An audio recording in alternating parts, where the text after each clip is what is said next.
Kids story studio में खुशामदीद। आइए आज की दिलचस्प कहानी से लुत्फ अंदोज हों। एक गरीब लकड़हारा जंगल के करीब रहता था। वो रोज जंगल में लकड़ियां काटने जाता था और शहर ले जाकर उसे बेच देता था। वो इस सोच के साथ जमीन भी खोदता था कि कभी शायद उसे खजाना मिल जाए और इसकी जिंदगी संवर जाए। इसी उम्मीद के साथ वो रोजाना अपने साथ जंगल में बेलचा और एक कुल्हाड़ी भी लेके जाता था। एक दिन खजाने की तलाश में वो जमीन खोदने लगा। अचानक से उसे एक बहुत बड़ी देग नजर आई। वो इस देग को देखकर बहुत खुश हुआ और दिल ही दिल में सोचने लगा, लगता है कि इस देग के अंदर कोई खजाना छुपा हुआ है। जब भी तो उसने किसी ने जंगल में दरख्त के पास जमीन में खोद कर दबा दिया हुआ है।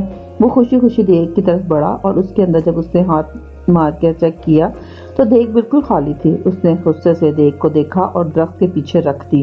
कुछ देर में वो खजाने की तलाश में जमीन खोदता रहा, लेकिन उसके हाथ कुछ ना आया। उसने गुस्से में कुल्हाड़ी उठाकर दरख्त के पास फेंक दी और थक हार कर दरख्त के करीब ही बैठ गया। अचानक उसकी नजर देग पर पड़ी। उसने देखा कि कुल्हाड़ी इस देग में जा गिरी थी और अब देग में 100 कुल्हाड़ियां मौजूद थीं। वह इन कुल्हाड़ियों को देखकर बहुत हैरान हुआ। साथ ही उसे ये समझ में आ गया कि ये देग कोई आम देग नहीं बल्कि ये कोई जादुई देग है। जब भी तो उसकी एक कुल्हाड़ी 100 में तब्दील हो गई।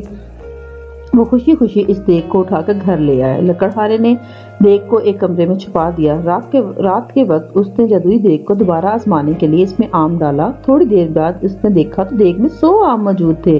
अब तो इसका यकीन पुख्ता हो गया कि ये वाकई एक जादुई देग है।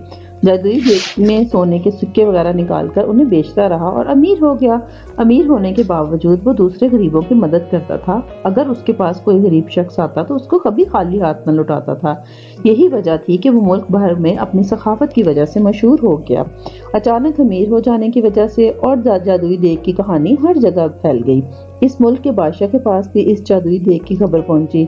बादशाह बहुत लालची था। उसके पास अपना बहुत सारा खजाना मौजूद था, मगर इसके बावजूद मजीद खजाने की ख्वाहिश रखता था। उसने सोचा कि ये देग अगर उसे मिल जाए तो उसके खजाने में कई गुना इजाफा हो जाएगा। इस सोच के साथ बादशाह ने हुक्म दिया कि लकड़हारे और देग को महल में लाया जाए। खादम गए और बादशाह के हुक्म की तामीर की।